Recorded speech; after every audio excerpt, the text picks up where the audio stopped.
We're going to take the top and put it against the side. And if you're going for any kind of competition, this time let's get a little more serious. We're going to use the folding tool. We're going to really nail that crease. This is our folding bone that you saw in the Getting Started video. Unfold that. We're going to make a diagonal fold the other direction. And incidentally, I'm holding the paper so that it just stays, square to the camera.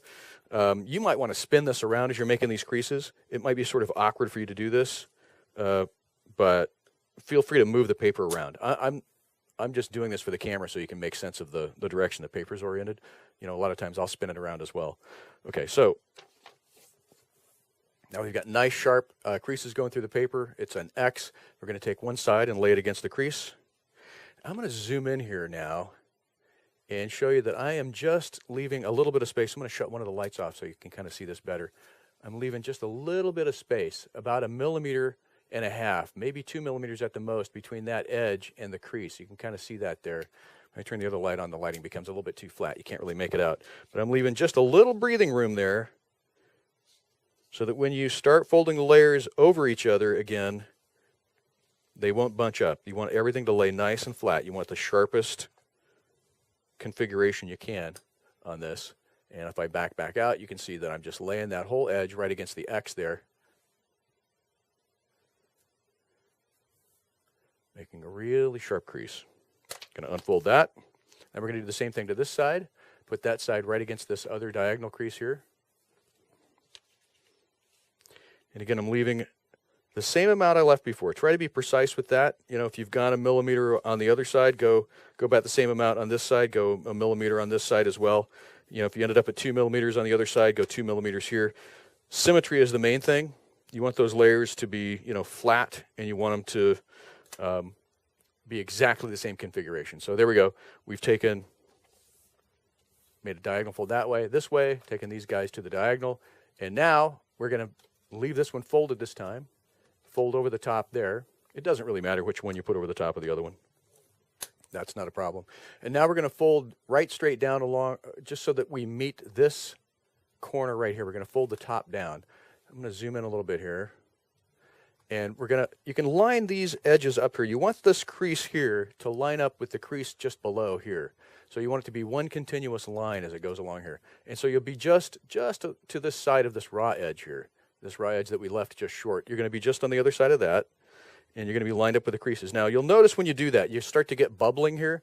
What you want to do is try to press this as flat as you can as you make this crease so that the wings will lie even more flat than before. Now, if you folded the other plane that was really just kind of fun with a locking fold on it that required no tape, we didn't really go this slowly here, but you can see I'm going slowly now. I'm lining up all the creases. We're getting serious. We're making a plane that's really going to win some contests here. So now we're going to follow this crease, and we're going to unfold that, and then we're going to follow this crease, and we're going to unfold that. Now, why would I do that? Well, you can see that we haven't made the center crease on the plane yet. And now when I fold these together, the layers will bunch at exactly the same rate.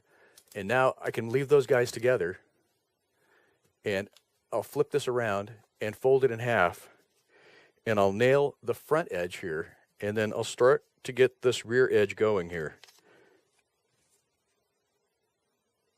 And it's really more important, once you kind of get the nose nailed, to get this rear corner back here just perfect. You want to get that totally lined up and then nail your crease. And then at this point, you want to go over the whole plane with this folding bone and sharpen these creases. Really important to sharpen this leading edge here. Let me zoom in here and show you what I'm doing now.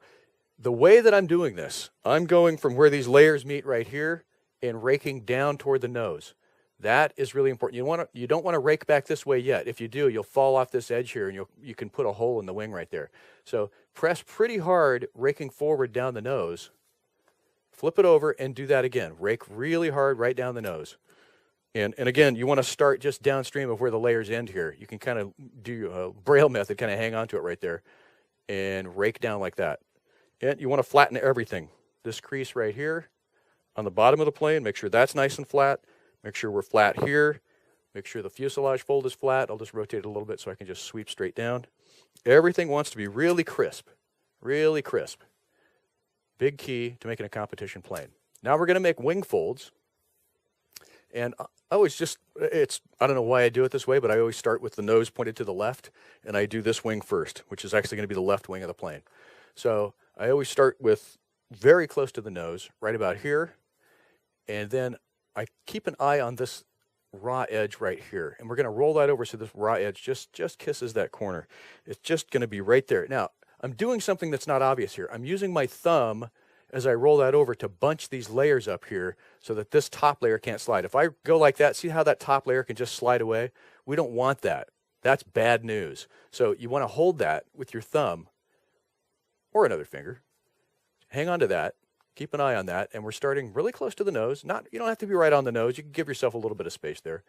And roll that over just so that raw edge just touches the corner. There's the corner.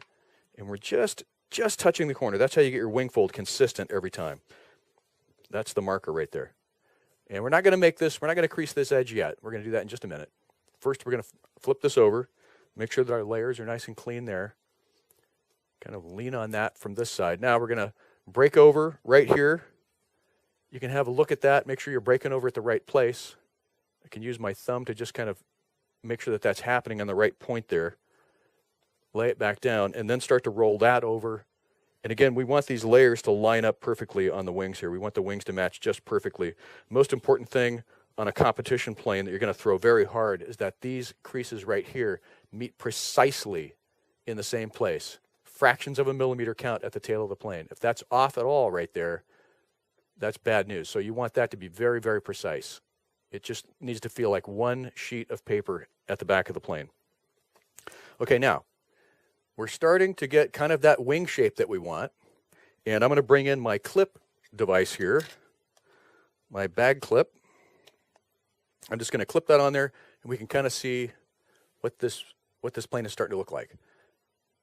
And when we do final adjustments here, this front of the plane is going to have a really shallow dihedral angle, and these wing tips are going to rake up more. And it's starting to happen there. You can kind of see it's starting to rake up as it goes toward the tail of the plane. That's exactly what you want. Okay, and it'll do that naturally if you just kind of flex the middle of it a little bit, and don't flex the front too much. You can press the front down just a touch and flex up in the middle here and kind of get that dynamic dihedral angle going. It's kind of a curvy, kind of cool, kind of swept looking wing.